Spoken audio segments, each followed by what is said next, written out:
Muy buenas tardes a todos. Mi nombre es Nicolás Ramírez del Villar, director del Congreso Anual sobre la región Arequipa. Es un gusto saludarlos nuevamente y darles la bienvenida al tercer y último día del CARA Impulsa Perú, evento que gracias al apoyo de Cerro Verde está dirigido a todos los peruanos que desean conocer a mayor profundidad las distintas fases y programas de reactivación que se están presentando en nuestro país. El día de hoy tendremos dos ponencias. Primero, conversaremos sobre los requisitos que debe cumplir tu empresa para el reinicio de las actividades y luego a las 6 sobre los requisitos de los trabajadores independientes. La primera ponencia del día de hoy estará a cargo de Mariela Ceballos. Mariela es consultora laboral en Sunafil. Su práctica profesional se concentra en el sector privado y en el sector público, con más de 6 años de experiencia en relaciones laborales, mecanismos de desvinculación, reducción de costos laborales, fiscalización en materia laboral, regímenes especiales, subsidios, seguridad y salud en el trabajo. Quiero pedirles que por favor todas las preguntas y comentarios que tengan los compartan y al final de la presentación los leeremos para que Mariela los pueda responder. También, por favor, no olviden de compartir este en vivo con todos sus amigos y familiares. Adelante, Mariela. Bienvenida. Hola, ¿cómo estás? Gracias, Nicolás. Gracias al Grupo CARA por esta oportunidad. En esta ocasión voy a presentarles sobre el tema del curso de requisitos que debe cumplir tu empresa para el reinicio de sus actividades. En principio, gracias a todas las personas que están actualmente escuchándonos, que esta importancia de conocer respecto a cómo yo, empresa, puedo reanudar nuevamente mis labores sin incumplir y evitar pues contingencias laborales con mi empresa, ¿no? Bien, entonces, el día de hoy yo he traído una presentación donde puedo darles un pequeño resumen respecto a las normas que han salido publicadas en el peruano y que actualmente, pues, se encuentran obligadas los empleadores a cumplir. Asimismo, también, pues, está dirigido para aquellos trabajadores que se encuentran escuchándonos respecto a cuál es la coyuntura actual, cuáles son las normas para poder empaparnos y saber cuáles son los procedimientos que actualmente se están realizando en cuanto al tema de la suspensión perfecta, por ejemplo. Segundo, el tema de la reanudación con el plan de vigilancia y control y prevención del COVID para los centros de trabajo. Entonces, brevemente, en esta hora vamos a desarrollar estas pautas, estos temas que son bastante importantes conocerlo, ¿bien? A ver. En principio, me gustaría explicarles acerca del estado de emergencia sanitaria y el estado de emergencia nacional. Muchas personas un poco confunden las diferencias de ambas.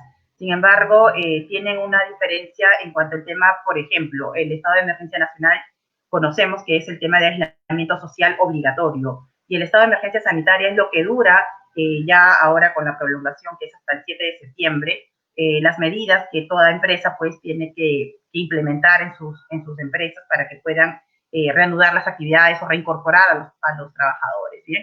Entonces, aquí un pequeño resumen respecto a lo que sucedió en esta coyuntura actual, en esta crisis sanitaria que estamos viviendo. El 6 de marzo no es ajeno en nuestro conocimiento que se confirma el primer caso importado del COVID en nuestro país, ¿no? Se trata, pues, de un hombre joven de 25 años con una infección respiratoria aguda leve con antecedentes de viaje a diferentes ciudades de Europa. En ese sentido, esta persona, pues, se la aísla, ¿no? 14 días y empieza, pues, para tener un poco más de su recuperación, ¿bien? Recién el 9 de marzo a los 3 días, ¿no? El lunes 9 de marzo es publicado a través del Ministerio de Trabajo la resolución ministerial 055-2020-TR, que es la guía para la prevención ante el coronavirus COVID-19 en el ámbito laboral. ¿Qué tiene como finalidad esta guía? Bueno, la finalidad es implementar medidas de prevención ante el tema de coronavirus en los centros de trabajo. Sin embargo, esta guía, en realidad, como era nuevo, por decirlo así, en nuestro país, respecto a esta pandemia y las empresas tampoco tenían conocimiento qué hacer o cómo accionar, sale esta guía. Esta guía consta pues de 4 hojas, en la cual, 2 hojas, perdón, en la cual nos da información respecto a cómo tendremos que actuar. Y lo que nos dice esta guía en resumen es que las empresas tendrían que implementar un plan comunicacional. Actualmente esta normativa se encuentra vigente, por lo tanto, todavía es obligatorio tener un plan comunicacional donde yo pueda indicar a mis trabajadores qué hacer. Y en esta guía, pues, nos permite o nos habla, en primer lugar, el tema del teletrabajo, ¿no? Finalmente nos da como recomendación para que las empresas puedan implementar el teletrabajo. Hasta ese momento, hasta el 9 de marzo, no se podría ahondar respecto al tema de trabajo remoto. O sea, hasta el 9 de marzo no teníamos la otra normativa que ahora voy a mencionar sobre el decreto de urgencia 26-2020, donde nos hace referencia a ondas sobre el trabajo remoto, ¿bien? Entonces, en esta guía, prácticamente lo que nos permite conocer es que yo, empleador, tengo que tener un plan comunicacional, qué hacer si es que tengo un trabajador que reciente haya llegado a nuestro país, de los países como Europa, como Italia y China. Para el 9 de marzo, lo que se tenía que hacer era buscar el aislamiento para estos trabajadores y ver que se puedan ir a un centro médico en caso que tuvieran algún síntoma, ¿no?, que presentaran. Para ello también en esta guía nos hacen referencia de 4 enlaces del Ministerio de Salud para conocer qué era el coronavirus, cuáles son los síntomas que uno puede tener si es que tiene esta enfermedad, ¿no? Y más o menos lo que buscaba es que yo, empleador, sepa detectar a tiempo, comunicar también a mis colaboradores para que ellos también sepan detectar y en el momento que se requiera, pues, aplicar el tema de aislamiento, pero no nos daba mucha información. Recién el 11 de marzo, a los 2 días de esta guía, porque hasta ese día, pues, todos podíamos ir a trabajar. No había un impedimento o tampoco estaba el tema del aislamiento social. Entonces, hasta esa fecha, todos podíamos ir a trabajar, ¿no?, de manera presencial. Pero recién el 11 de marzo, la Organización Mundial de Salud declara la propagación del COVID-19 como pandemia, ¿bien? Lo cual confirma que es la primera causa por un tipo de coronavirus. Es en el Perú que el presidente declara el estado de emergencia sanitaria a nivel nacional por un plazo de 90 días. Y esto lo declara, pues, el 11 de marzo. Esta primera, bueno, cuando salió este estado de emergencia sanitaria culminaba el 9 de junio, ¿bien? Culminaba el 9 de junio, pero hubo una prórroga sobre este tiempo del estado de emergencia, que actualmente ya culminaría, pues, el 7 de septiembre. Bien, pero con esto del 11 de marzo, con esta fecha, lo que podemos observar es que todavía los trabajadores podían ir de manera presencial a la empresa laboral. No había un inconveniente al respecto, ¿no? O una limitación. Solo quedaba facultativo, de acuerdo a esta resolución que indica de esta guía, de la facultad de poder tomar en cuenta como recomendación realizar trabajo remoto desde la casa, desde el domicilio del trabajador. Y es el 15 de marzo que el presidente anuncia que el gobierno decreta el estado de emergencia nacional por un plazo de 15 días. Y sabemos todos que esto se ha ido, pues, prolongando, y hasta la fecha, pues, tenemos que hasta el 30 de junio, pronto a vencer, acá en cuatro días aproximadamente, se culminaría, pues, con este estado de emergencia nacional. Todavía no conocemos o no sabemos, de repente mañana o en estos días puede pasar que el presidente declare, pues, una prolongación. Entonces tenemos que estar atentos a lo que pueda pronunciar el presidente, o en todo caso, si es que sale decretado y publicado en el peruano. Posteriormente, la misma fecha del 15 de marzo, el paciente cero, que era la primera persona que se había detectado que tendría, pues, esta enfermedad, el paciente cero, fue dado de alta, ¿no?, siendo el primer paciente recuperado del nuevo coronavirus en nuestro país. Con fecha 23 de mayo, nuevamente se emite el Decreto Supremo 094, donde se establece la prórroga del estado de emergencia, ¿no?, a partir del 25 de mayo, culminando, pues, este 30 de junio, como les había mencionado. Ahora, lo que refiere este Decreto Supremo 044, en esta normativa, recordemos que solamente las actividades esenciales podían realizar actividad durante el estado de emergencia nacional. ¿Y quiénes son las actividades esenciales? Pues algunas de ellas son aquellas empresas que, por ejemplo, entidades financieras o todos los servicios que complementan a la entidad financiera.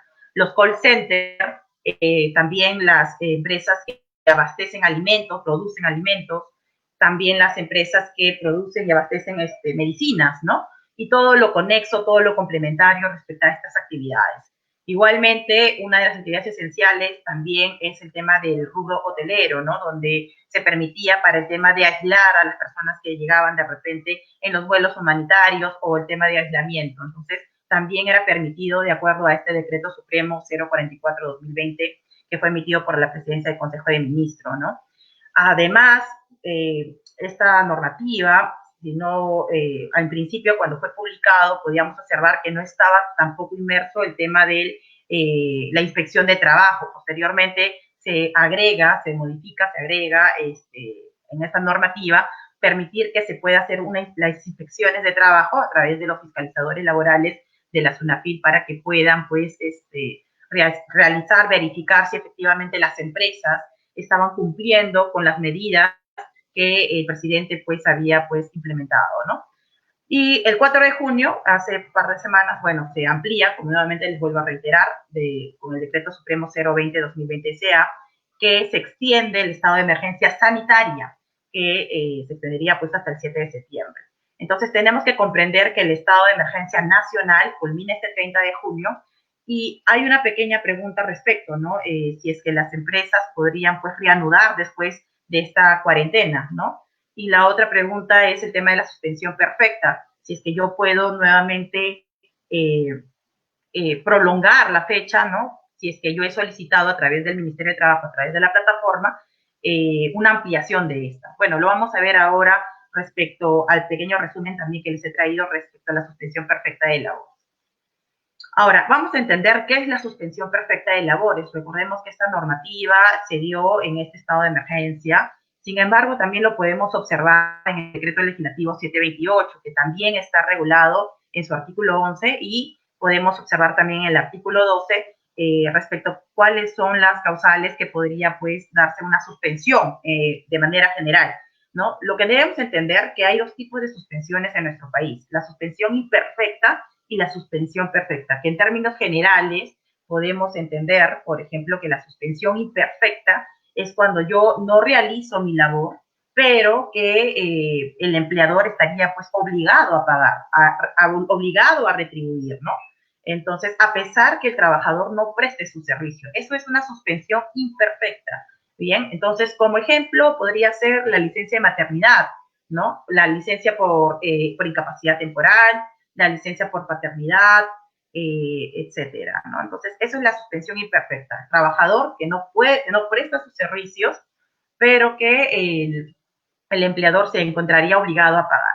Diferencia que se hace con la suspensión perfecta de labores, que básicamente es que el trabajador, en este caso igual, no va a prestar su servicio, pero el empleador básicamente no estaría obligado a remunerar, ¿no? Entonces, si bien es cierto, entre ambas existe una similitud, ¿cuál es? El tema que la relación laboral va a continuar, ¿no? Va a continuar, solamente que el trabajador no prestaría su servicio, y la diferencia es en cuanto a la obligación que tiene el empleador para remunerar, ¿no? Entonces, yo estoy hablándolo en términos generales de acuerdo al decreto legislativo 728, pero tenemos que hacer una diferencia con una nueva normativa. Esta nueva normativa que ha sido pues emitida durante esta coyuntura actual de la crisis sanitaria, que es el decreto de urgencia 38-2020, que seguramente ustedes han podido revisar y de repente también ha sido una alternativa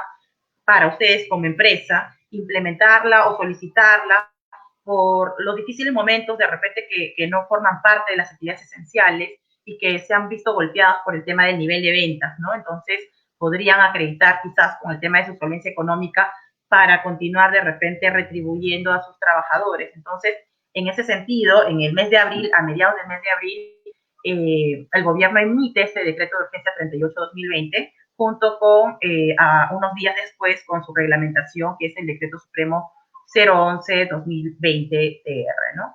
Entonces, en esta normativa, igualmente, lo define la suspensión perfecta como el cese temporal de la relación laboral, donde el trabajador no está obligado a prestar el servicio, pero tampoco el empleador estaría obligado a pagar la remuneración respectiva, ¿no? En ese sentido, no se extingue el vínculo laboral pudiendo comprender a uno o más trabajadores. ¿Por qué la norma nos dice pudiendo comprender a uno o más trabajadores? Porque queda la posibilidad de aplicar la suspensión perfecta de labores de manera parcial, como también aplicarlo pues de manera total. Bien, entonces cuando hablamos de manera parcial es porque el empleador es probable que solamente del grupo del 100% de trabajadores puede aplicar la suspensión perfecta solamente a algunos de sus trabajadores y a los otros pueden de repente seguir laborando de manera remota o como la norma pues les pueda permitir. Y cuando hablamos de suspensión perfecta, pues total, hablamos pues de toda la planilla de los trabajadores que se encuentran activos para el empleador. Entonces, eso es básicamente la diferencia de la suspensión perfecta total y la suspensión perfecta parcial. Bien. Entonces, básicamente es lo que deberíamos nosotros comprender respecto al tema de la diferencia con ambos, ¿no? Ahora, tenemos el grupo de riesgo, que también es importante que ustedes como empleadores sepan o conozcan quiénes forman parte del grupo de riesgo. En principio, de acuerdo al decreto de urgencia 26-2020, decreto que fue el primero emitido y que hablaba acerca del trabajo laboral, de materia laboral, nos hace referencia que el empleador tiene la obligación de identificar cuáles son los puestos de trabajo que pueden laborar de manera remota. Y también nos dice la normativa que tendríamos que dar preferencia para aquellas personas que forman parte del grupo de riesgo. La primera normativa que en ese entonces definía quiénes forman parte del grupo de riesgo era la resolución ministerial 084-2020 del Ministerio de Salud, donde nos hacía referencia en su punto 4 quiénes conformaban este grupo. Igualmente lo menciona, posteriormente fue modificado, ¿no? Ampliado el tema del grupo de riesgo, donde detallaba respecto a este plan que les venía mencionando, el plan de lineamientos para la vigilancia, para el tema de prevención, de control del COVID-19 en los centros de trabajo. Entonces, tenemos esta resolución ministerial 239-2020 del MINSA, que fue emitido el 28 de abril de este año, y en la cual nos hace referencia que los trabajadores o personas que son mayores a 60 años o que sufren alguna enfermedad como la hipertensión arterial, enfermedades cardiovasculares, bueno, si padecen de cáncer, diabetes mellitus, obesidad con IMS más de 30, asma, enfermedad respiratoria crónica, insuficiencia renal crónica, enfermedad o tratamiento inmunosupresor, formarían parte de este grupo de riesgo. Por lo tanto, a estas personas yo le tengo que otorgar dos opciones. O bien la licencia con goce de haber, pero sujeta a recuperar las horas, o si es que es posible, aplicar el trabajo remoto para este grupo de personas. Bien, entonces, esto era en principio las personas que formaban parte del grupo de riesgo. Pero, dada la situación actual, se ha ido modificando con una nueva resolución que modifica la 239, que es la 265, donde hace un cambio de dos tipos, ¿no? Todo es casi igual, solamente el cambio es con el tema de las personas que tienen obesidad. Ahora, en esta resolución nos menciona que ya no piden que sea más de 30, sino el cambio se da para IMS más 40, ¿no? Y lo otro que cambia es el tema de la enfermedad respiratoria crónica. Ahora, actualmente, lo que nos solicita o dice esta resolución ministerial, que yo como empleador tengo que proteger o no podría aplicar de repente la suspensión perfecta para aquel persona que tiene una enfermedad pulmonar crónica. Pero después de esta resolución ministerial, a los 5 días, vuelve a ser modificado. Vuelve a ser modificado donde ya hay un cambio respecto a la edad. Lo que nosotros podemos observar es que ya el grupo de riesgo, las personas que eran de 60 años, ahora ya no formaban parte del grupo de riesgo, sino era para aquellas personas que superaban los 65 años. Igualmente podemos observar que también en las otras enfermedades, en algunas enfermedades, se establece pues la gravedad. Por ejemplo, tenemos la hipertensión arterial no controlada, enfermedades cardiovasculares graves, bueno, el cáncer, diabetes mellitus es igual, el asma moderada o grave, insuficiencia renal crónica en tratamiento con hemodiálisis y enfermedades de tratamiento inmunosupresor. Bueno, entonces hemos visto que existe se dan algunos cambios y unos que son pues un poco más drásticos para aquellas personas que tienen pues de 65 años a más. Entonces, estas son las personas que forman parte del grupo de riesgo. lo cual ustedes, vamos a ver también quiénes forman parte de la fase 1 y de la fase 2, no podrían volver a laborar. Pero vamos a ver más adelante de que sale una nueva normativa donde permite o cabe la posibilidad que estas personas de esta relación de la resolución ministerial 283, que es la actual y que es la vigente, pueden laborar siempre que presenten una declaración jurada. Vamos a verlo esto con más detalles, continuando con la presentación, pero es importante para ustedes, empresas que han aplicado la suspensión perfecta de labores, saber de que la suspensión perfecta no pueden aplicar a este grupo de trabajadores que forman parte del grupo de riesgo. Además, con las normativas que han salido también emitiéndose y de acuerdo también al decreto de urgencia 38-2020 y su reglamento, nos hace una referencia que las personas o las trabajadoras gestantes tampoco se le aplicaría la suspensión perfecta. Y esto lo podemos ver pues en su artículo 5.3 del decreto de urgencia 38. ¿No? Básicamente, entonces, la norma nos hacía referencia de que no podemos aplicar a las personas a la suspensión perfecta a aquellas personas que forman parte del grupo de riesgo, trabajadoras gestantes, tampoco se puede aplicar a personas con discapacidad, el tema de la suspensión perfecta, tampoco se puede aplicar la suspensión perfecta para aquel trabajador que tiene COVID. Bien, entonces serían pues estas 4 personas o estos 4 grupos que yo no podría aplicar la suspensión perfecta. Bien, y también lo que nos dice ese decreto de urgencia es que está totalmente prohibido el tema de la discriminación, ¿no? Totalmente la discriminación, y se tiene que proteger y respetar el tema de la libertad sindical. Bien, entonces eso en principio lo que tenemos que tenerlo pues claro, ¿no? Respecto al grupo de personas que forman parte del riesgo y los otros grupos de personas que estarían pues protegidas para no aplicar la suspensión perfecta. Y ojo, si lo hacemos, básicamente es probable que te observen esta solicitud. Ahora, para yo poder aplicar la suspensión perfecta de labores, me pide la normativa primero agotar estas alternativas. Bien, ya tenemos conocimiento que la preferencia es darles trabajo remoto u otorgar la licencia con goce de haber que debe estar sujeta a compensar. Cuando hablamos de sujeta a compensar, estamos haciendo referencia de que la empresa lo que va a solicitar al trabajador por mutuo acuerdo entre ambas, tanto trabajador y empleador, recuperar estas horas, ¿bien? Y esto también aplica, pues, para el sector privado, para el sector público, aplica para estos sectores, ¿bien?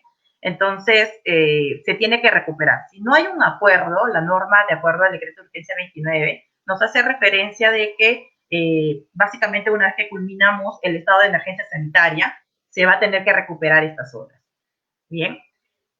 Ahora, la norma sí nos hace referencia de estos 5 supuestos, de estos últimos 5 supuestos, donde el empleador le permite otorgar las vacaciones que se hayan adquirido y que se encuentren pues pendiente de goce, por ejemplo, ¿no? Pero lo que permite, de acuerdo a la normativa, es que el empleador pueda solicitar o dar vacaciones, pero del todo, ¿bien? No podríamos nosotros como empresa aplicar de manera fraccionada. No lo podemos hacer porque la norma nos prohíbe. Solo yo como empleador, por mi facultad de dirección, podría solicitar por el todo. Bien, el cuarto supuesto que permite también la norma es ya un acuerdo. Bien, es un acuerdo tanto del empleador y del trabajador pedir el adelanto de las vacaciones que cuentan del periodo vacacional que se vaya a generar a futuro. Pero esto tiene que ser un acuerdo, tiene que ser voluntariamente por ambas partes y tiene que estar reflejado mediante un documento por escrito, ¿bien?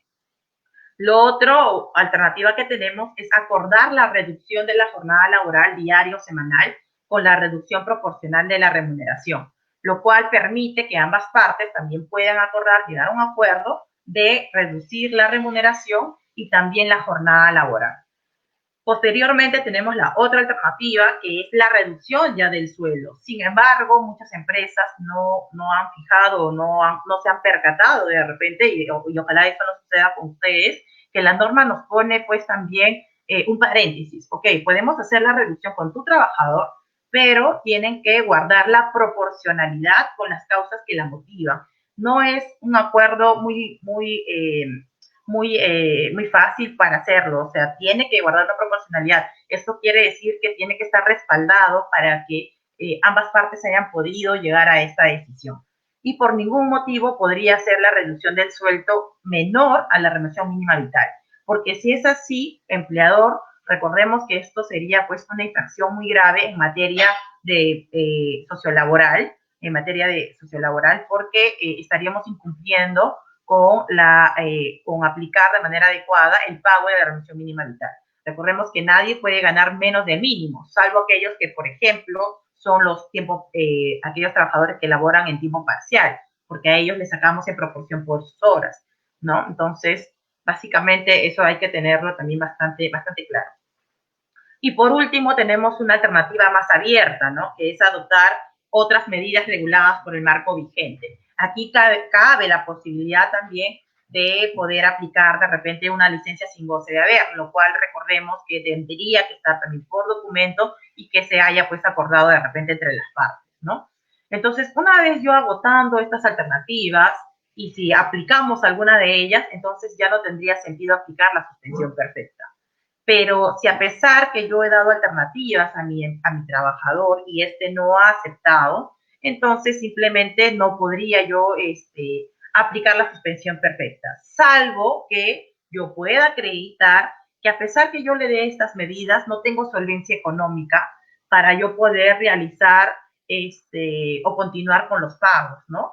Entonces tendría ya la posibilidad de poder aplicar la suspensión perfecta siempre que cumpla primero en comunicar al sindicato si tuviera en la empresa, segundo al grupo de trabajadores o al representante de los trabajadores para llegar a una negociación.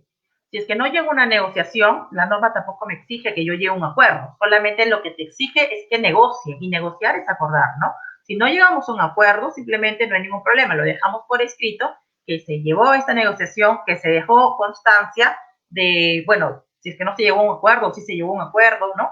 Si es que no se llegó a un acuerdo y no se pudo agotar estas alternativas, entonces voy a dar un siguiente paso. ¿Cuál es el siguiente paso? Es que yo pueda aplicar ya el rango de la remuneración y el nivel de ventas para poder ver si aplico o no aplico de acuerdo a los criterios que se encuentran establecidos en su anexo del Decreto Supremo 011, ¿no? Que es el rango del promedio de nivel de ventas del mes previo, que sería el mes anterior en el mes que yo voy a solicitar la suspensión, sobre el tema de las remuneraciones de los trabajadores pues, que hayan percibido en el mes anterior. Ahora, hubo una modificación en estos días respecto a este tema, donde ya no estarías obligado a aplicar todas estas alternativas, siempre que puedas acreditar que no tengas más de 100 trabajadores o que tu nivel de ventas figure en cero. Si es que estás en una de estas dos opciones, no habría ningún problema de saltar esta alternativa o esta parte del procedimiento y aplicar la suspensión perfecta. Bien, entonces esto es básicamente, en resumen, lo actual, las normas que salieron en este lapso sobre el tema de la suspensión perfecta de labores, ¿no? Ahora, conozcamos un poco acerca del procedimiento. Una vez que yo aplico la suspensión perfecta o yo solicito a través de la plataforma del Ministerio de Trabajo, solicito la suspensión porque tengo que, bueno, si alguno de ustedes ya ha solicitado en algún momento, han tenido que descargar una declaración jurada, han tenido que llenar algunos datos y todo lo que les solicita la plataforma. Una vez que yo solicito, la Autoridad Administrativa de Trabajo, dentro de las 48 horas, va a comunicar a la Autoridad Inspectiva de Trabajo, que es la SUNAFIL, para comunicar que ya han solicitado este procedimiento, por lo tanto, SUNAFIL con su protocolo que tiene para el tema de la suspensión perfecta de labores, aplicar de manera adecuada y verificar si efectivamente el empleador cumple con los requisitos, si es que también pues agotó todos los procedimientos que acabamos de indicar. ¿Y cuánto tiempo tiene el inspector de trabajo o la SUNAFIL para aplicar o verificar o para emitir un informe? Pues tiene 30 días hábiles. Bien, de acuerdo al protocolo de la SUNAFIL nos hace referencia de que una vez teniendo conocimiento procede pues a comunicarse con el empleador. Ustedes seguramente, para los que han aplicado el tema de la suspensión perfecta, tienen que tener la casilla electrónica habilitada. O para algunos empleadores que de repente la SUNAFIL pues todavía no tiene una intendencia regional, entonces podrían también aplicarse a través de los correos electrónicos. Entonces, tenemos, y es una obligación ya del empleador, estar revisando de manera periódica en la casilla electrónica los correos para ver si es que nos han comunicado, nos han notificado, porque cabe la posibilidad que te puedan observar según algunos documentos que se hayan presentado, ¿bien? Una vez culminado este procedimiento de los 30 días, bueno, el SUNAFIL emite un informe y corre traslado al Ministerio de Trabajo, que es la Autoridad Administrativa de Trabajo, para que este pues ya emita una resolución. ¿Y cuánto tiempo tiene el Ministerio de Trabajo para emitir una resolución? 7 días hábiles. Asimismo, de acuerdo a este decreto de urgencia, cabe la posibilidad, si es que el Ministerio de Trabajo dentro de 7 días, estos 7 días hábiles o este plazo, no haya mencionado o no haya emitido una resolución al respecto, entonces yo, empleador o la entidad que haya solicitado la suspensión, tengo el derecho de aplicar el silencio administrativo positivo, lo cual opera cuando la autoridad administrativa no emite resolución en este plazo.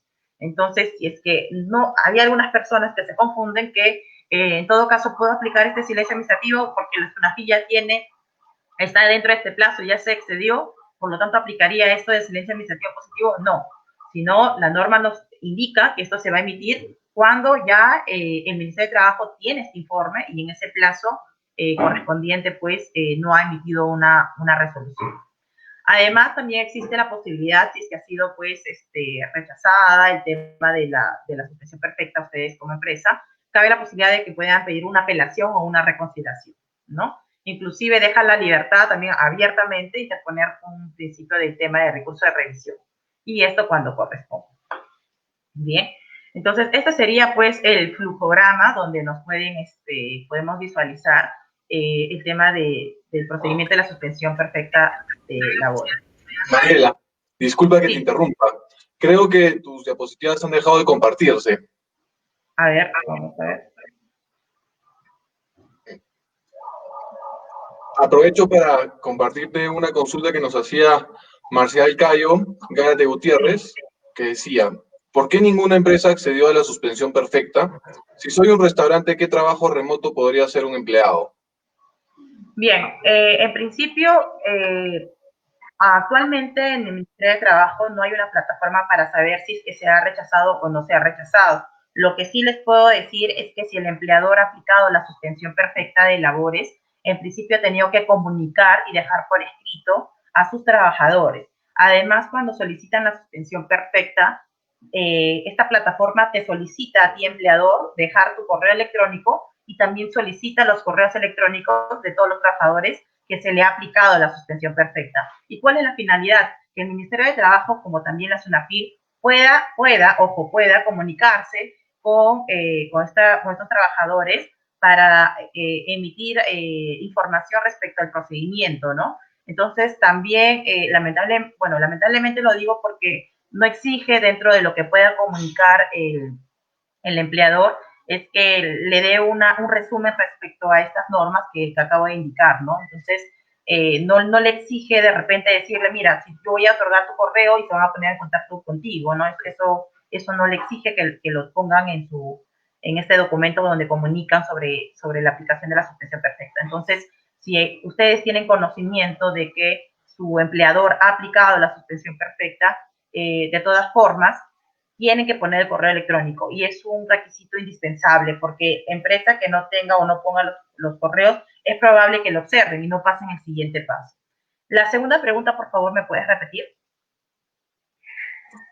Si soy un restaurante, ¿qué trabajo remoto podría hacer un empleado? Bueno, en ese sentido, por la actividad, entendemos que no sería posible el tema del trabajo remoto. Sin embargo, en este aspecto, la empresa tendría que haber otorgado la licencia con goce de haber, que está sujeta a recuperar, ¿no? Entonces, nuevamente reitero, en este tipo de licencia, lo que el empleador tiene que hacer es remunerarte en todo este tiempo. Si no lo ha hecho, estaría incumpliendo pues con estas normativas, por lo tanto, podría usted solicitar una inspección de trabajo a través de la SUNAFIL o tomar las acciones que considere conveniente, ¿no? Igualmente hay que tener presente de que puedes comunicarte con tu empleador si es que si tu empresa haya solicitado la suspensión perfecta. Bien, excelente. entonces, Gracias listo. por tu respuesta. Bien, entonces Ya, continuando con... Sí, dime. Gracias. Bien. Bueno, entonces tenemos el tema de, ya comprendimos un poco acerca de la suspensión perfecta de labores, ¿bien? Ahora vamos a conversar un poco respecto a la duración, ¿no? Ahora, la duración de la suspensión perfecta de labores, como bien les indicaba, una vez que lo solicitan, ¿cuánto tiempo pueden Amiga, aplicarme la disculpa que suspensión? te vuelva a interrumpir. Han dejado de compartirse nuevamente tus diapositivas. Ah, ok, a Quizás, ver, bueno, a ver, ya está. ¿Sí? ¿Ahora ya se ve? ahora sí, ahora ya se ve. Bien, entonces como ya les indicaba, la duración de la suspensión perfecta, muchos trabajadores o empleadores se hacen esta misma pregunta, ¿hasta cuándo puedo yo aplicar esta suspensión perfecta? Bien, la norma indica que puedo aplicar hasta el último día del estado de emergencia sanitaria. Antes era hasta el 9 de junio y ahora es hasta el 7 de septiembre. Pero te dice la norma que puede prolongarse por 30 días más, lo cual en este caso actual, que ya tenemos la prolongación, podría darse hasta principio del mes de octubre, 7, 8 de octubre aprox, ¿no? 30 días después del 7 de septiembre. Entonces, la suspensión perfecta se podría prolongar hasta esa fecha.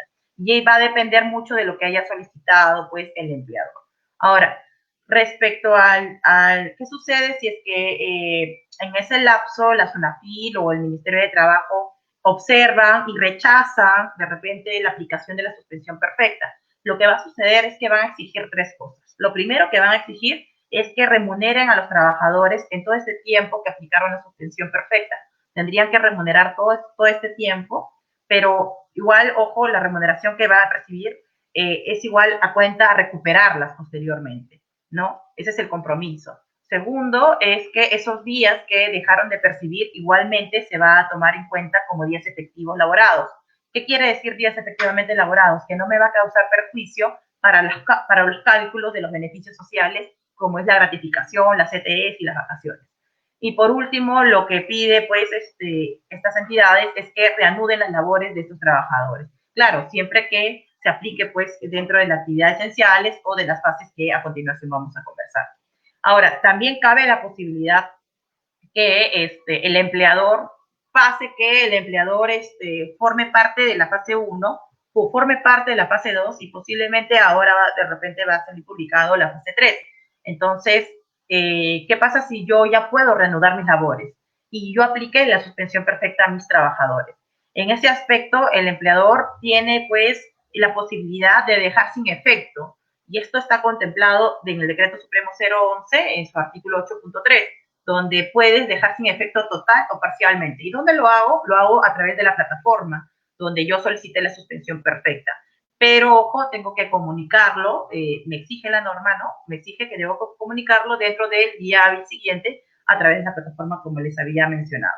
Entonces, si yo dejo sin efecto, se entiende que tengo que pagar a mis trabajadores que le apliqué la suspensión perfecta de labores en ese lapso que yo comuniqué y solicité ante el Ministerio de Trabajo. Entonces, aquí no se perjudicaría en este caso ya a los trabajadores, porque al dejar sin efecto es que todavía el procedimiento estaba en trámite.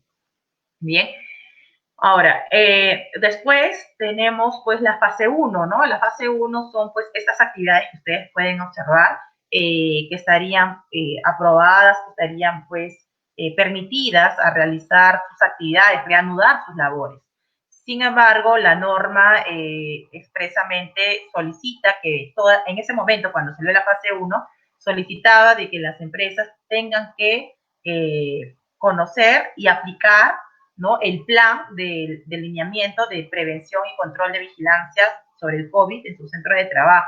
Y también nos indicaba que teníamos que ver los protocolos de acuerdo a nuestro sector, ¿no? Si sector, por ejemplo, produce, Ministerio de Minería, por ejemplo, ¿no? Entonces, una vez que yo hago mi plan, de acuerdo al lineamiento de esta resolución ministerial 239 y sus modificaciones, yo tendría, pues, la estructura del plan y presentarlo a través del SISCOVID, que en ese momento solamente el Ministerio de Salud era el único pues responsable y quien administraba esta plataforma para el tema de la aprobación del plan.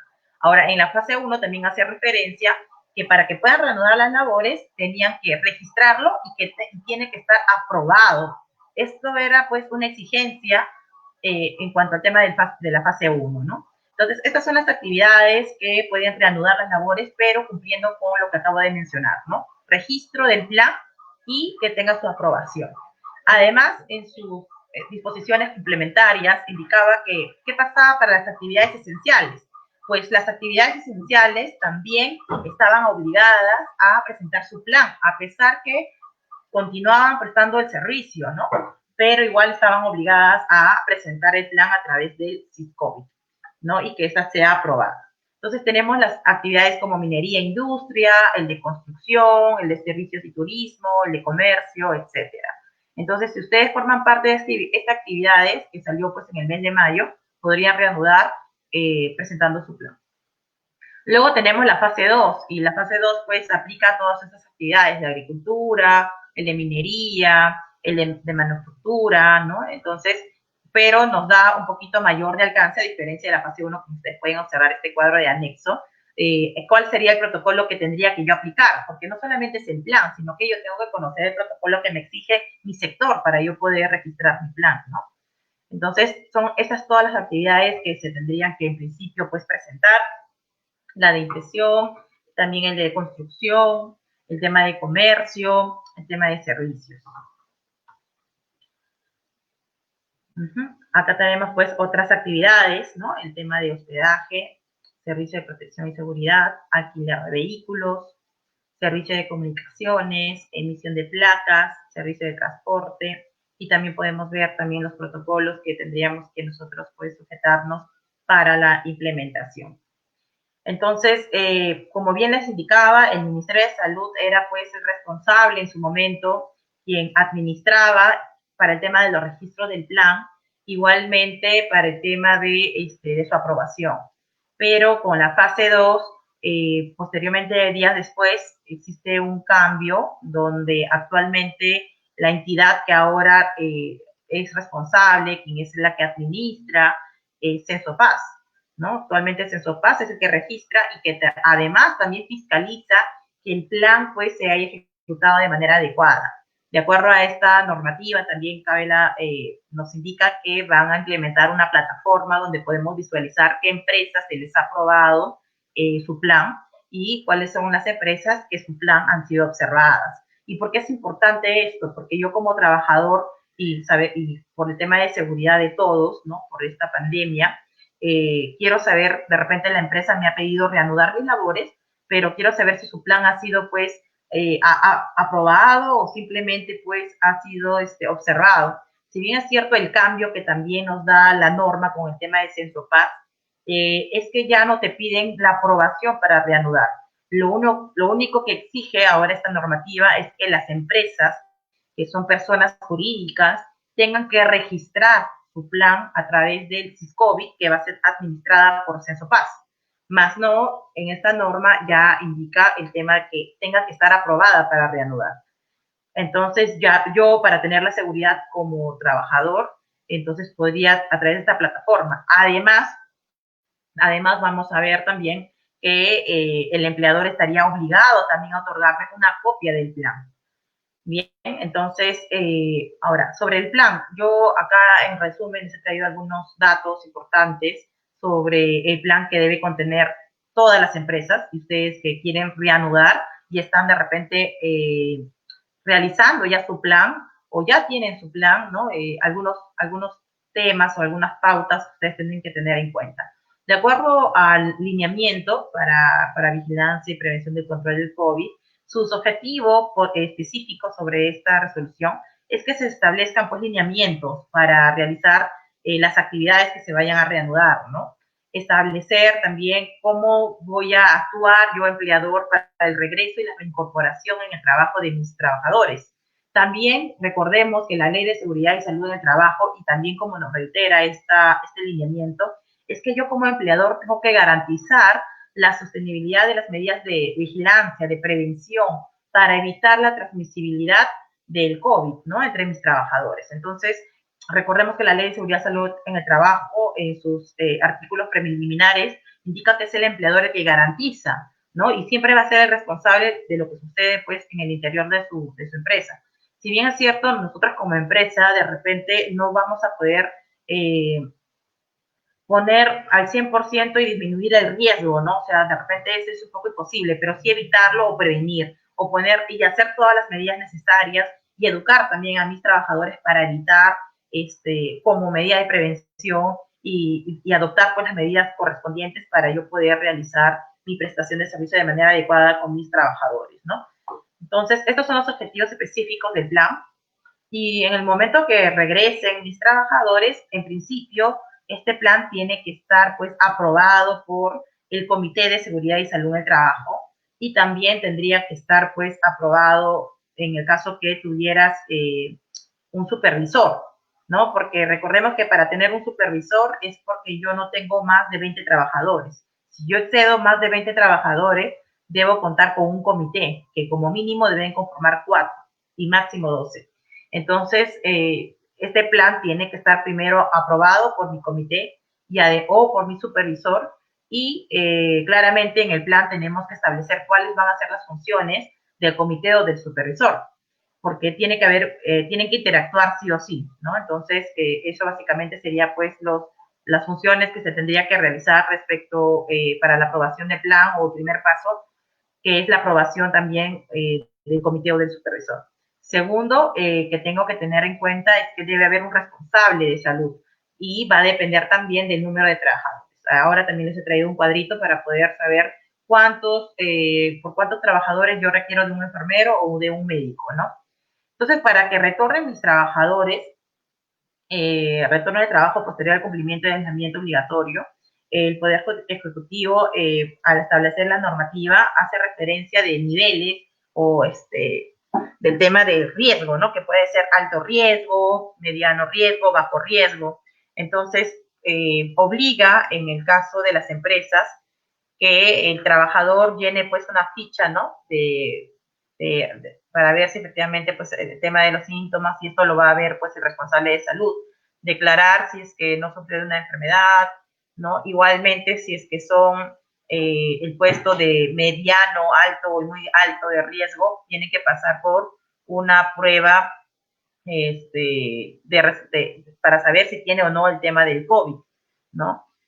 Y para el tema de reincorporación es el proceso de retorno del trabajo cuando el trabajador declara que tuvo enfermedad COVID y está de alta epidemiológica, ¿no? Entonces, en este caso podemos observar que de repente en el momento que iba a retornar mi trabajador, al pasar la prueba sale que tiene pues el COVID. Entonces, lo que se procede en ese aspecto es que el responsable de salud haga un seguimiento, realice pues el registro ante el SIS-COVID sobre los trabajadores que se encuentran con COVID, con esta enfermedad, y cuando ya se recupere totalmente, el momento de reincorporar, nuevamente tendrían que pasar pues por una prueba, ¿no? Para ver si efectivamente se encuentran o no con el COVID. Como bien les decía, en el tema de responsable de seguridad y salud en el trabajo, tiene que haber un responsable de salud en la empresa, ¿no? Donde ustedes puedan, que son ustedes parte de la empresa o si fueran pues ustedes los trabajadores, su empresa tiene que dar la seguridad que haya un responsable para que pueda velar y vigilar que efectivamente se esté cumpliendo con estos lineamientos, ¿no? Ahora, las personas mayores de 65 años pueden prestar servicios presenciales y no solamente las personas que sean mayores de 65 años, sino también aquellas personas que tienen pues alguna enfermedad o padecen de alguna enfermedad que ya se mencionó de acuerdo a la resolución ministerial 283, para ver si es que ellas podrían retornar. Y sí pueden retornar, pero como nos dice la normativa, pueden presentar una declaración jurada para que puedan prestar su servicio ante el empleador, y esto tiene que ser pues de manera voluntaria, no debe existir una coacción para firmar este documento, lo que incluye, pero no limita, supeditar la firma respectiva que se mantenga el vínculo laboral o la prestación de servicio. Para esto sí es importante saber que no solamente basta que presenten la declaración jurada, sino que también esto va a ser validada por el responsable de salud. Y el responsable de salud primero va a verificar si efectivamente el puesto que va a realizar es de bajo riesgo. Cuando hablamos de bajo riesgo es que no va a estar en contacto con los demás, algún trabajador que esté con sospecha de COVID o que tenga COVID. O sea, por ejemplo, un trabajo de bajo riesgo es un administrativo, ¿no? Que no tiene su propia oficina y no va a tener contacto con más personas, ¿no? No va a interactuar con más personas. Entonces, prácticamente ese grupo de personas podrían presentar su declaración jurada, aquellas que forman parte del grupo de riesgo, que no exista coacción, lo presentan ante el responsable de salud valida si es que el puesto de trabajo es de bajo riesgo y certifica, va a validar y certificar. Una vez que certifique, nuevamente a las 24 horas procede pues a otorgarle con las firmas ya correspondientes para que pueda retornar en su puesto de trabajo pasando por las medidas que acabamos de mencionar. Bien, y este es el cuadro que yo les mencionaba. Hay que identificar cuántos trabajadores existen en cada centro de trabajo. Por ejemplo, si tu empresa es menor a 20 trabajadores, no va a requerir de un enfermero ni de un médico. Pero si tu empresa tiene más de 20 trabajadores, hasta 100, sí va a requerir de un enfermero. Y si supera pues los 100, los 100 van a estar o bien de un enfermero y también de un médico. Ahora, si bien es cierto, si tú tienes tu empresa, sea cual sea el régimen, sea de micro o sea de pequeña empresa, y son menos de 20 trabajadores, o no MIPE también podría darse el caso, no es que no voy a contar con un enfermero médico. Bueno, en este caso podemos observar que ya de manera obligatoria tendría que estar en planilla, pero y en el caso que yo tenga menos de 20 trabajadores, no significa que no vayas a ejecutar o no vas a tener un responsable. En este caso sería pues que pueden solicitar con un asesor externo o una empresa que se dedique pues al tema de salud para que pueda tomar las medidas, porque de acuerdo a este plan también es obligatorio que al ingreso y a la salida de la jornada se esté tomando pues las temperaturas corporales de los trabajadores. Entonces, no tendré obligación de tener un enfermero ni un médico en mi empresa, pero sí voy a estar en la obligación de contar con un asesor, o si no, si es que tengo dentro de mis trabajadores alguno que es especialista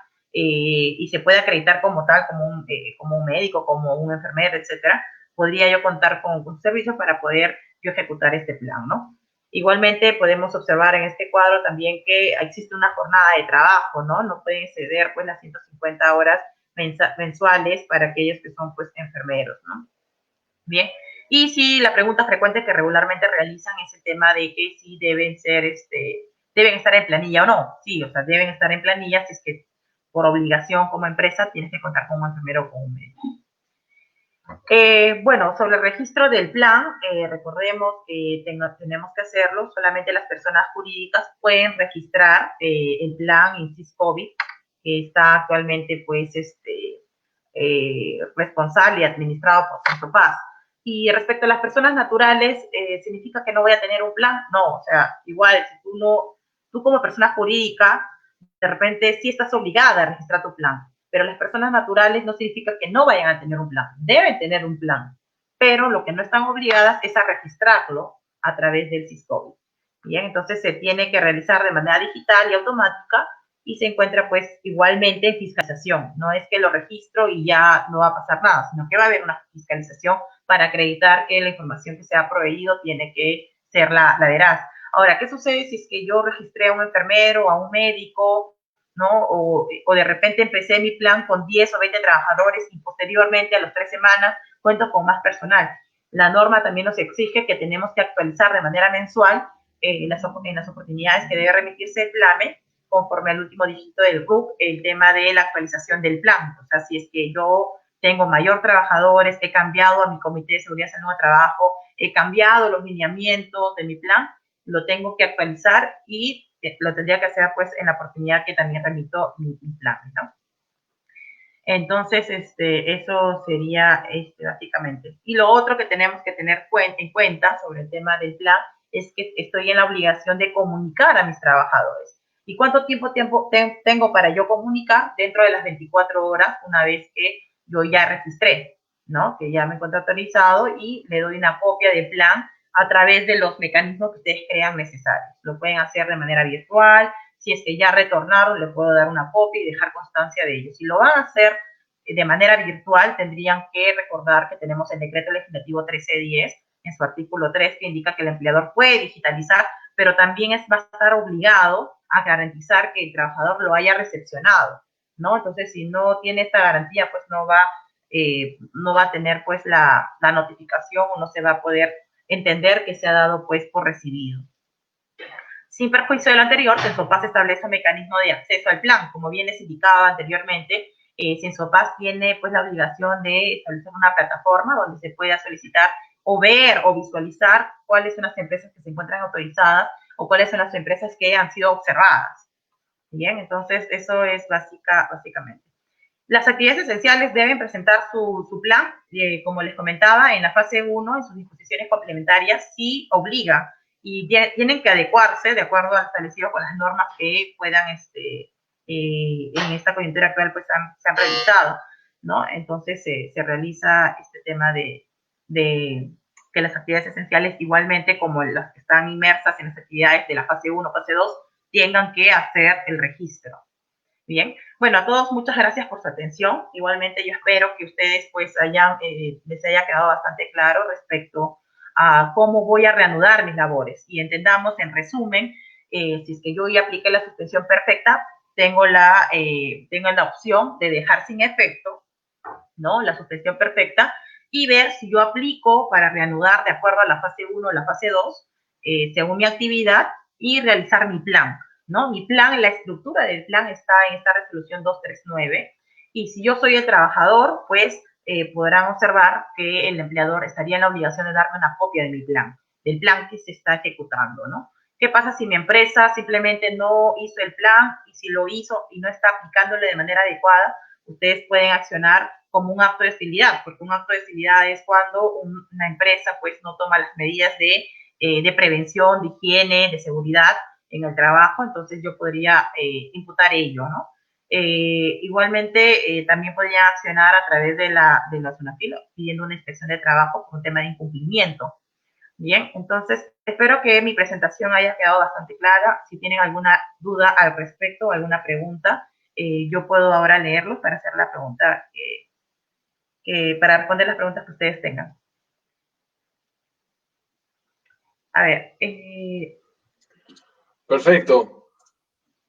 Excelente. Gracias, Mariela, por tan interesante conferencia. Te leo, Kat Casas tiene una consulta. Dice, ¿cómo podría solicitar la aplicación del silencio administrativo positivo? En ese aspecto, la SUNAFIL, cuando emite el informe, igualmente va a comunicarte en la casilla electrónica que el empleador pues tiene aperturado, que el informe ya ha corrido traslado al Ministerio de Trabajo, y desde ahí corren el plazo, que serían pues 7 días hábiles. En esa notificación de esos 7 días hábiles, ustedes como empresa podrían ver si es que se excede. Si es que se excede, entonces ustedes podrían aplicar de manera correcta el tema de silencio administrativo positivo. Claro, perfecto. Muchas gracias. Muchas gracias por tus respuestas, Mariela, y por haber compartido con nosotros tan importante conferencia. Bien, Nicolás, a ustedes muchas gracias, y a las personas que nos han escuchado también agradecerles por el interés. Es importante conocer estas normativas. He tratado de ser lo más clara para que ustedes puedan comprender y evitar el tema de contingencias, ¿no?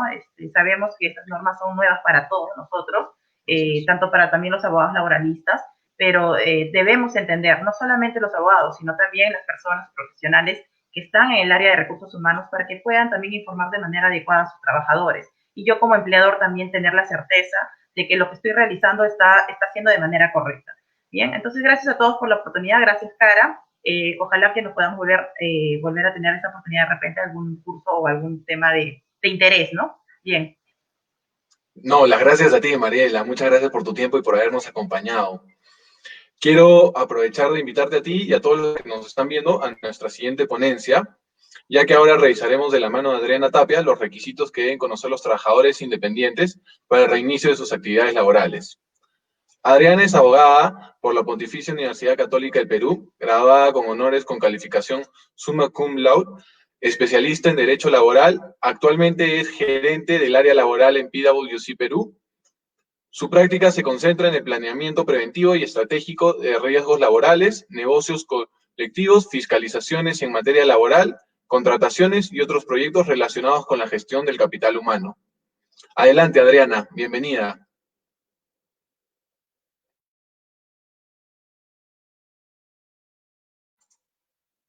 Tu micro me parece que está desactivado, Adriana.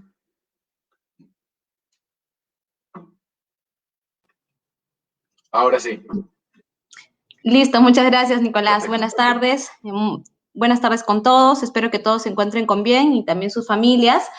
Como les dijo Nicolás, vamos a revisar algunos aspectos importantes sobre las personas que van a prestar servicios como independientes y también una diferencia con las personas que tienen negocio, personas naturales con negocio. Entonces, vamos un poco a este tema que quizás puede generar un poco de dudas respecto a las relaciones laborales, porque suele haber algunos trabajadores que tienen a veces contratos de locación de servicio. Entonces, empecemos un poco con estas diferencias.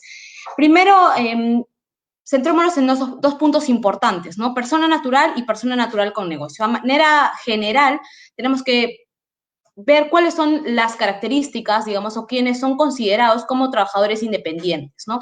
Ahora, importante antes de entrar a esas características es señalar que decimos trabajadores independientes porque están realizando un trabajo, pero no porque estén en el marco de una relación laboral. Y esto es importante porque aunque existen personas que puedan estar verdaderamente en el marco de una relación laboral y que a pesar de eso tengan un contrato de locación de servicios, eso no significa que los contratos de locación de servicios sean una relación laboral. Entonces, si usamos la palabra trabajadores independientes, es únicamente porque ese servicio que prestan es un trabajo, ¿no? Pero no está enmarcado en una relación laboral. Entonces, los trabajadores independientes son personas naturales que, como les comentaba, prestan un servicio en beneficio de un tercero, no tienen una relación laboral, ya como lo estaba mencionando, con una empresa o con alguna entidad, laboran en base a un contrato de prestación de servicios y reciben también la retribución a través del recibo por honorarios, ¿no? Lo que se conoce como recibo por honorarios.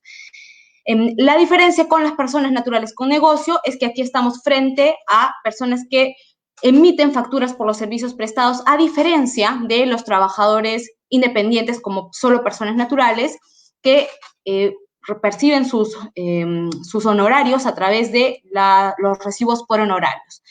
Además, es importante señalar que mientras un trabajador independiente, solo como persona natural, no tiene trabajadores a su cargo, no debería tener trabajadores a su cargo, eso sí es una diferencia con las personas naturales que tienen negocio, porque estas personas naturales sí pueden tener 1 o 2 trabajadores a su cargo y básicamente, ahí es donde nosotros vamos a encontrar la diferencia, ¿no? Porque uno solamente va a prestar sus servicios, puede ser un profesional, un contador, un abogado que lo haga de manera independiente, frente a una persona natural que puede tener una peluquería, un restaurante, y esta persona natural con negocio sí tendría trabajadores a su cargo. Entonces, en ese marco, y ya lo señalaba un poco se señalaba un poco en la ponencia anterior, las personas naturales, esto es, las personas naturales como independientes, pues no tienen la obligación de contar con un plan de vigilancia, registrarlo básicamente. ¿Pero por qué? Porque estas personas van a prestar sus servicios de manera independiente a una empresa, de pronto, o a alguna entidad, ¿no? Independiente, sin relación laboral, y justamente por esa razón, su vinculación será únicamente como un tercero. Y en tanto es una vinculación como un tercero, se ajustarán a las normativas particulares que tenga la empresa, la entidad a la que le vayan a prestar sus servicios independientes. Por lo tanto, ellos no tienen que tener un plan de vigilancia que tenga que ser registrado en el sistema, en el SISCOBIT. Ahora, eso sí es diferente para las personas que tienen un negocio. Persona natural con negocio sí tiene que registrar el plan de vigilancia en tanto que tenga trabajadores a su cargo, ¿no? ¿Y por qué esto es importante, no? Porque aquí sí estamos hablando de tener un personal a cargo de esta persona natural y, por lo tanto, una relación laboral de estos trabajadores a cargo de la persona natural con negocio. Además, tendrá que vigilar justamente que en el marco del desarrollo de sus actividades, pues no exista ningún riesgo para estos trabajadores. Aquí es importante señalar que existe una confusión inicialmente porque el Ministerio de la Producción había dicho que no le correspondía a las empresas naturales con negocio el registro. Sin embargo, ya fue aclarado posteriormente, vía también comunicado, indicando que donde se establecía que las personas naturales con negocio no necesitaban registrar el plan de vigilancia, en realidad debía decir que las personas naturales no necesitan registrar el plan de vigilancia. Entonces, hace una diferencia, produce respecto a las personas naturales independientes que prestan sus servicios de forma independiente y estas personas naturales que sí tienen trabajadores a su cargo. Entonces, en esa medida, aquí sí hay una obligación de presentar el plan, de contar con el plan. Pero como bien lo decían en la ponencia anterior, a pesar de que el trabajador independiente no tenga que tener específicamente un plan ni deba registrarlo, sí será importante que tome en cuenta las medidas de seguridad, de protección necesarias, que básicamente están establecidas de manera general en la resolución 239, que establece los lineamientos del plan de vigilancia, y asegurarse de respecto a la persona natural independiente que las entidades o empresas a las que preste servicios cuenten con estos lineamientos para que su vinculación como tercero pues no exista ningún riesgo. Entonces, como lo decía, si bien no tienen esta obligación de contar con el plan de vigilancia, en el caso de los trabajadores independientes, lo que sí tienen que cumplir, por supuesto, es los lineamientos de salud, los lineamientos obligatorios que están establecidos para cualquier prestación de servicios y los protocolos internos que tengan las entidades o empresas con las que se vinculen como tercero, ¿no? Y, por supuesto, evitar al máximo el contacto presencial o físico. Entonces, como les decía, que sí hay una obligación respecto a las personas naturales con negocio y respecto a los trabajadores independientes, es importante que tomen en cuenta básicamente qué lineamientos tienen las entidades con las que se puedan vincular. Es necesario entonces que revisemos cuáles son los objetivos y de los protocolos o de los planes sanitarios que existen actualmente. ¿Por qué existen estos protocolos? ¿Cuál es la razón de ser? Ya hemos revisado un poco en la ponencia anterior algunos aspectos de estos planes de vigilancia. Vamos a verlos aquí de manera general, pero también desde cómo la persona natural con negocio y el independiente tienen que entrar, digamos, en esta lógica de protección, tanto en el caso del trabajador independiente, de su propia persona y además de los trabajadores con los que se pueda vincular en la empresa a la que pueda prestar servicios como un tercero. Bueno, por supuesto, ¿no? Sus clientes, y en el caso de la persona natural, para poder proteger a los trabajadores, persona natural con negocio, perdón, para que pueda proteger a los trabajadores a su cargo y para que pueda también garantizar que sus clientes, pues, estén libres de cualquier riesgo de contagio de COVID-19. Entonces, vamos con algunos objetivos importantes sobre estos planes y estos protocolos. En primer lugar, que hay un diseño, estos protocolos tienen como objetivo que exista una estrategia de prevención contra el contagio. Básicamente están enfocados en eso y ustedes, seguramente los que ya han preparado planes de vigilancia, que ya los han presentado, pues van a ver ese enfoque que tienen estos planes de vigilancia. Básicamente están orientados a la prevención, a criterios, en segundo lugar, a criterios y acciones que sean uniformes para todas las industrias, ¿no? En el 239, que vamos a ver un poco ahora también cómo es esta estructura del 239 para que tengan una idea, pero en el 239 existe la parte general, ¿no? Sí será importante que en el caso particular de alguna industria que tenga un protocolo sectorial adicional, pues lo tome en cuenta, pero en general el 239 nos da de manera específica cuáles son los mínimos con los que debe contar un plan de vigilancia. Como punto 3, que haya además documentos que permitan tomar decisiones inmediatas en cuanto a la seguridad y la salud del personal. El plan de vigilancia no es solamente un documento que establece las medidas que se tienen que tomar para evitar un contagio o cómo se va a articular la protección de los trabajadores dentro del espacio de trabajo, en el caso de los trabajadores independientes, cómo tiene que tomar esta persona en cuenta los lineamientos que tenga la empresa con la que se vincula, sino que son importantes para la toma de decisiones del día a día del negocio o incluso en el caso de la persona, del trabajador independiente, de los clientes con los cuales se vinculan, ¿no?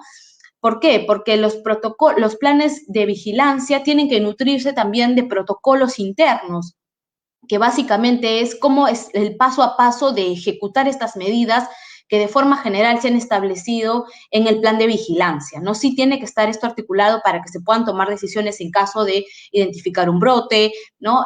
O que exista una situación sospechosa que tenga que buscar, que tenga que ser aislada, ¿no? Por supuesto que en el caso del trabajador independiente, aquí como él no pertenece o no tiene una relación laboral con ninguna compañía, con ninguna empresa y solo se vincula como un tercero, va a ser necesario que revise bien el plan de vigilancia de la o las empresas con las que se vincule de manera independiente o las entidades con las que se vincule de manera independiente para verificar que cuenten con estos mínimos, ya que no tienen ninguna obligación respecto a él, en deber de protección, digamos, como si lo tienen con sus trabajadores, ¿no? Y por la parte de la persona natural con negocio, de poder tener estos documentos que le permitan garantizar que hay una protección adecuada, que se está cumpliendo con este deber de protección y que, bueno, no va a tener contingencias más adelante respecto no solamente a poner en riesgo a sus trabajadores, sino también a otro tipo de contingencias que puede generar el no cumplimiento del plan y el no tener protocolos específicos y claros dentro de la compañía, como son reclamos posteriores de daños y perjuicios, daño moral, ¿no? Como un objetivo número 4, diseñar procedimientos internos de control, que va un poco en la línea de lo que estábamos comentando, para poder prevenir y mitigar el impacto de este virus. Y finalmente, que haya un sustento claro para poder enfrentar situaciones de contagio e inspecciones que puedan haber por parte de SUNAFIL, ¿no? Aquí, esto solamente respecto a las inspecciones, solamente aplicable para las personas naturales con negocio, ¿no? Para la persona que es independiente y presta sus servicios de esta manera, únicamente, como le señalaba, tendrá que verificar que las entidades cumplan con estos lineamientos de manera general y, sobre todo, de manera particular, sería importante que que cada compañía con la que se vincula o entidad con la que se vincula, pues tenga un lineamiento específico de terceros, ¿no? Que eso definitivamente es una recomendación para cualquier empresa, porque no solamente tiene que velar, digamos, por sus trabajadores, sino también garantizar que cualquier tercero con el que se vincule, pues no le genere ninguna contingencia y tampoco pueda resultar contagiado. Entonces, para esta operación, ya entrándonos un poco más y esto de cara a las empresas naturales, perdón, a las personas naturales con negocio, pero principalmente vamos a ver qué se requiere para poder operar. Básicamente, el plan de vigilancia, que tiene cuando hay protocolo sectorial, bueno, con protocolo sectorial, pero cuando no hay protocolo sectorial, entonces simplemente el plan de vigilancia sanitaria, ¿no? Esto es tener clarísimo cuáles son los lineamientos que están establecidos en la resolución ministerial 239, que es básicamente donde se establece los puntos específicos, claves que tiene que tener un plan de vigilancia y, bueno, las normas modificatorias que acompañaron a esta resolución, que básicamente modifican la parte del grupo de riesgo, ¿no? Les decía, hay que sí tener una visión panorámica de qué tiene de manera general esta resolución 239 que nos habla de los planes de vigilancia, para la persona natural con negocio, para que pueda garantizar que el personal a su cargo pues no tenga ningún problema, ni pueda tener ningún riesgo, y por parte de la persona que es trabajador independiente, para que pueda también hacer como una revisión, un checklist con las empresas o entidades con las que se vincula como un tercero. ¿Cuántos puntos importantes tenemos en este plan de vigilancia? Básicamente 7 puntos.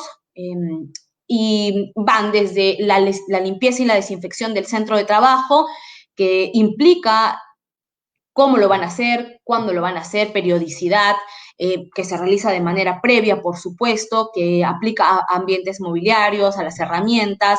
Aquí es súper importante que las las personas naturales con negocio, pues tengan clarísimo cómo va a ser este protocolo de limpieza y de desinfección previo al inicio de labores y con cuánta periodicidad lo van a hacer, ¿no? Y de qué manera, con qué materiales, qué van a utilizar para hacerlo. El tener claro ese paso a paso, si bien puede ser que no esté tan específico en el plan de vigilancia, sí deben tener o contar con lineamientos internos que les permitan a ustedes tener claridad de cómo se ejecutan estas labores, ¿no? El gran problema de tener un plan de vigilancia que cumplidor, digamos, ¿no? Que solamente pues no funciona para poder subirlo al sistema, finalmente tiene un aspecto negativo porque puede impactar también en cómo se ejecutan, ¿no? Cuando algo es muy general y solamente se hace de manera cumplidora, ¿no? Y específica como está la ley, sin preocuparnos de cómo se puede dar en la realidad, entonces vamos a tener un problema luego en el momento de la ejecución. En la parte de evaluación de la condición de los trabajadores, nuevamente aquí para las personas que tengan las personas naturales con negocio, es muy importante que tengan claridad de qué trabajadores del nivel de exposición al riesgo.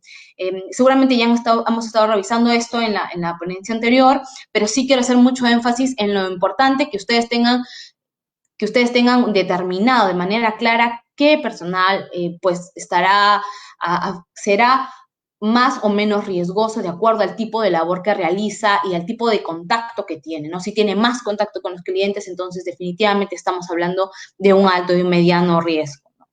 El procedimiento de lavado y de desinfección, pero básicamente aquí lo que quiere la norma, lo que quiere el lineamiento es buscar que haya una capacitación constante a los trabajadores, que haya un llamado a los trabajadores a tener conciencia de la importancia de implementar esta medida, ¿no? Que va en la línea con el punto 4 de sensibilización. Como un punto adicional, bueno, medidas colectivas, básicamente acciones que puedan estar dirigidas para evitar la transmisión del virus, y los EPPs en el caso en que sean necesarios, y por supuesto la vigilancia del cumplimiento de esto. En tanto que tenemos, en el caso de personas naturales con negocio, personal a cargo, sí vamos a tener también que pues tener vigilancia. El deber de protección no implica tanto que hayan las medidas específicas para poder proteger a las personas, pero también que nos podamos asegurar de que esas medidas funcionan. Esto es, que las personas o los trabajadores entiendan las medidas y finalmente que las apliquen bien. Y esto, si bien no está de manera aquí específica en las normas, sí es necesario que tomen en cuenta que ya hacia, por ejemplo, un reclamo judicial, un reclamo ante SUNAFIL, ¿no? Por haber incumplido de pronto algún lineamiento de seguridad y salud, pues en el énfasis que tiene la autoridad administrativa y la autoridad judicial sobre esto es tanto de prevenir, de enseñar, como de fiscalizar que se haga bien. Entonces, muy importante esta parte de tener clara la vigilancia y que haya también un control de cómo se está cumpliendo este plan de vigilancia. Y para el lado de los trabajadores independientes que no tienen personal a su cargo y que se vinculan solo como terceros a una empresa o a una entidad, ¿por qué es necesario que tengan claridad de este contenido, este esquema general? Porque básicamente les ayudará justamente a ver cómo es que van a alinear los servicios independientes que prestan en cada una de las compañías o las empresas con las que se vinculen. Las compañías o empresas pues, no van a tener una obligación respecto a los terceros, a estos trabajadores independientes, no hay una obligación respecto a ellos, pero sí seguramente van a tener un protocolo con los terceros y por lo tanto eso será lo que tendrá que revisar el trabajador independiente, revisando que esta información se condiga un poco también con lo que establece la norma como un lineamiento general para todas las empresas, que es básicamente esta resolución 239. Entonces, de manera general, ¿cuáles son las obligaciones, digamos, que debe tomar en cuenta o los aspectos importantes en materia de seguridad y salud que son aplicables tanto para trabajador independiente como la persona natural con negocio y que están, por supuesto, en el plan de vigilancia, pero para el trabajador independiente lo encontrará en el plan de vigilancia de las empresas con las que se vincula? Pues normas básicas que serán importantes que se cumplan, siempre será el distanciamiento social y los equipos de protección personal. En el caso de la persona natural con negocio, otorgará los equipos de protección personal a sus trabajadores. En el caso de trabajador independiente, nuevamente, como no estamos en una relación laboral, no le va a otorgar la empresa o la entidad con la que se vinculen estos implementos, porque no es su trabajador. Entonces, el trabajador independiente tendrá pues que contar con estos elementos y en verificar que el plan de vigilancia pues lo ayude también a poder cumplir con estas medidas. Recuerden que si bien es cierto el uso de la mascarilla como un equipo de protección personal, el más importante, digamos, en este momento en el que estamos atravesando, no es suficiente, ¿no? Sin duda, el elemento más importante es el distanciamiento social, y aquí la norma, pues, y en Perú lo que se ha dicho es que es de 1 metro, la sugerencia igual es que se mantenga entre 1 a 2 metros, algunos protocolos sectoriales señalan 1,5 metros, pero la recomendación siempre será más, y que también desde el lado de la sensibilización, tanto a los terceros como a los trabajadores, que se cumplan estas medidas de esta forma. El lavado de manos recurrente, aquí una recomendación importante es que haya buena señalética en los centros de trabajo para las personas naturales con negocio, que tengan claridad de dónde están los lavabos, dónde están digamos, las estaciones donde los trabajadores se podrían desinfectar. Eso va a ser necesario para que puedan luego contar con la desinfección de manos y de mobiliario, y que sepan cómo hacer ese procedimiento, ¿no? Y finalmente, el aislamiento en caso haya una situación sospechosa, ¿no? O un caso positivo, por ejemplo. Una recomendación importante, de pronto positiva, que pueden implementar en el caso de las personas naturales con negocio que tienen trabajadores a su cargo, es dividir a los trabajadores por equipos, ¿no? Con el objetivo que les permita tener claridad de con qué personas se está vinculando el trabajador durante o a lo largo de su jornada. Entonces, en caso alguno de ellos resulte positivo, estemos ante un caso sospechoso, sabremos a quiénes aislar. Si no hacemos eso, pues sí corremos un riesgo de tener que aislar a un número más grande, y eso sin duda va a repercutir en la productividad del negocio que tenga esta persona natural.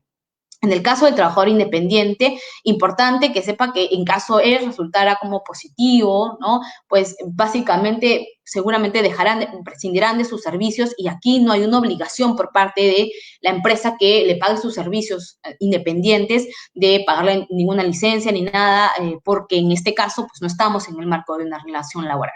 En cambio, en el caso de de las personas naturales con negocio, sí, respecto a sus trabajadores, sí se le aplicará las normas que corresponden a las normas laborales, ¿no? De licencia con goce, en el caso de ser un caso positivo.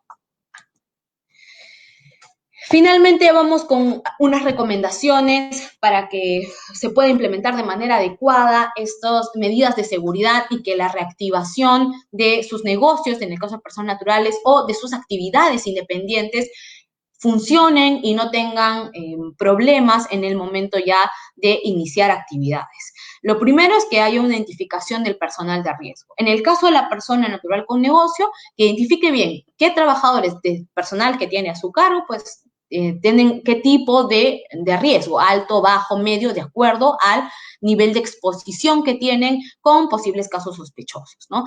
En el caso del trabajador independiente, que sepa con qué personas de la empresa o de la entidad con la que se vincula, pues va a tener contacto, ¿no? Y qué nivel de riesgo pues tienen esas personas, y que también conozca el plan de vigilancia, ¿no? Como les decía. Como punto número 2, realizar un retorno presencial progresivo. En el caso de personas naturales con negocio, pues evaluar si en alguna posición se puede hacer trabajo remoto, que pues, aplicará todavía hasta que se termine la emergencia sanitaria, y en qué casos tendrán que regresar necesariamente al centro de trabajo, al negocio, ¿no? La entrega de los EPPs, dependiendo de este nivel de riesgo que hayamos identificado. Recuerden aquí que en el caso de la persona que es independiente, pues no hay una obligación de la empresa de entregar estos equipos de protección personal. El acondicionamiento de los espacios comunes es fundamental, que haya, como les decía, una buena señalética, que sí haya señalización de los espacios comunes, qué lugares no se pueden ocupar, dónde están los puntos de desinfección, para que los trabajadores no solamente cuenten con los elementos, sino que también tengan conciencia de cómo tienen que vincularse, digamos, en esta nueva en esta nueva forma de trabajar que estamos viendo ya en este reinicio de actividades. La reorganización de la infraestructura, por supuesto, ya varias personas naturales con negocio han empezado actividades, y ven, por ejemplo, las peluquerías, ya hay un cambio desde cómo inicia uno el ingreso, ¿no? Entonces, la infraestructura tiene que cambiar desde cómo es el ingreso, si alguna por ejemplo, de mi negocio, si alguna de las puertas de ingreso de mi negocio se presta más para que yo pueda hacer todo el protocolo de ingreso a mis clientes y al personal que tengo a cargo, entonces es necesario identificar eso, ¿no? Cómo es que esta infraestructura va a poder funcionar de acuerdo a estas limitaciones que tenemos de distanciamiento y de medidas de seguridad. En el caso del trabajador independiente, pues deberá solicitar esta información para saber cómo es que en el caso que tenga que asistir a la oficina, eventualmente a alguna de la oficina de la empresa o la entidad a la que presta servicios, pueda saber cómo actuar, ¿no? Recordemos que igual en el caso de un trabajador independiente no necesita estar en el lugar físico de la entidad o la oficina a la que presta servicios, porque básicamente no hay ni horario ni responsabilidad respecto a cómo si la tiene un trabajador, ¿no? Punto 6, rotación, modalidad presencial y remota, lo que les decía yo de tener claridad de qué personas realmente tienen que estar en el centro de trabajo. Y aquí, en este punto sobre el trabajador independiente, importante que él siempre podría realizar un trabajo pues fuera de una oficina, ¿no? Porque no tiene un espacio físico, justamente porque no es trabajador. Como punto 7, el protocolo de retorno de actividades. Esto quiere decir, yo tengo mi plan, yo lo he inscrito en el caso de persona natural con negocio, pero yo tengo que tener un protocolo de retorno de actividades. Esto es, ¿a quién hay que pedir permiso? ¿Es que tengo que ir o tengo que sacar algo fuera de un horario? ¿En qué horarios vamos a funcionar? ¿Todos los días vamos a ir todos o no? Esto va a ser fundamental para que el funcionamiento no se vea luego entorpecido por un brote o un caso de contagio, ¿no? Recuerden que ya la existencia de un brote implica tener que convocar y llamar a la autoridad de trabajo también. Aquí esto es una fila, entonces, para evitar esa situación, ya tener claridad de cómo va a ser ese retorno de actividades. Y finalmente, y esto que tiene mucho más impacto en el trabajador independiente, un protocolo de contratistas, ¿no? O proveedores. Si es que la persona natural con negocio tiene proveedores, pues tiene que tener un protocolo para que estos terceros se puedan vincular también con ellos y, bueno, si en caso tengan que vincularse con sus trabajadores, también. Y por el caso de el trabajador independiente, lo que sí deberá saber, además del plan de vigilancia de la compañía a la que le preste servicios, tendrá que tener claridad de cómo es este protocolo que pueda tener esta compañía o esta empresa o esta entidad respecto a los terceros para que sepa también qué aspectos tiene que cumplir y cómo debe cumplirlos. Ya en la parte de fiscalización, pues tenemos dos básicamente, porque estamos hablando de un tema de salud. Está SUNAFIL, sin duda aquí para las personas que tienen trabajadores a su cargo, personas naturales con negocio, ¿no? Que va a verificar el tema laboral y seguridad y salud en el trabajo. Entonces, podría no solamente verificar el cumplimiento de los planes de vigilancia, los protocolos, sino también podría verificar cómo se ha tratado, por ejemplo, a un caso sospechoso, al grupo de riesgo. Así que importante tener siempre la documentación clara y, como les digo, no tener un documento. El documento no tiene que ser complejo, pero sí tiene que ser claro. Si ustedes tienen un plan o un protocolo que simplemente tiene los puntos que indica la norma, pero que no tiene ningún significado para ustedes o sus trabajadores porque no saben cómo ejecutarlo, entonces ese protocolo no va a servir. Y recuerden que aquí nos estamos jugando algo mucho más importante también que una multa, nos estamos jugando la vida de las personas. Entonces, es importante, es necesario que el protocolo, que el plan de prevención sea claro y sea fácil de ejecutar. Y también hay una parte de fiscalización, pues que estará ya por la parte del Censopas y que verificar el cumplimiento del plan de vigilancia y bueno, de los lineamientos que ya están establecidos por el MINSA, que hemos revisado y que, bueno, fueron también posteriormente modificados, pero básicamente en líneas generales están en la resolución 239 que acabamos de ver.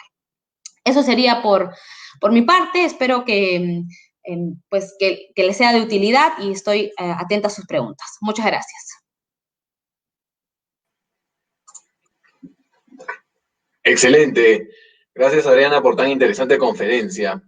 A mí me gustaría consultarte y también para que todos los que nos están escuchando puedan saber, conforme sigan surgiendo nuevas consultas, ellos, ¿a qué correo, cómo podrían contactarse contigo? O con PwC Perú también. Sí, claro, es adriana.tapia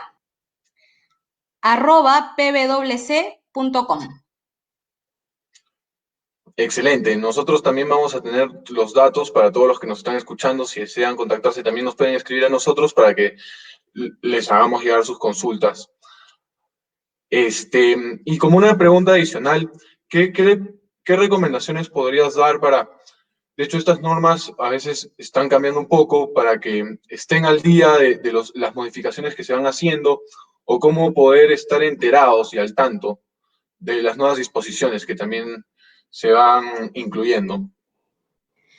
Sí, bueno, un punto importante es, sin duda, revisar el peruano todos los días es importante en estas épocas en que cambia todo diariamente y que además pues lo vemos constantemente, pero yo lo recomiendo además como un tip que la verdad en esta época lo que hemos visto mucho es que los ministerios se están comunicando o están cambiando incluso medidas normativas a través de comunicados, que no es lo regular, que no es, digamos, tampoco lo correcto, pero está pasando. Entonces, para estar al día, la verdad es que hoy ya no es solamente lo que dice la norma, ya no es suficiente poder estar revisando el peruano, sino que yo recomiendo mucho que se sigan redes sociales a los ministerios, de una forma particular al Ministerio de Trabajo y al Ministerio de la Producción, porque ahí hemos visto muchos comunicados que han aclarado puntos de las normas o incluso tenemos ya la comunicación de la publicación de un cambio normativo, como por ejemplo el cambio que ha surgido en suspensión perfecta hace muy poco,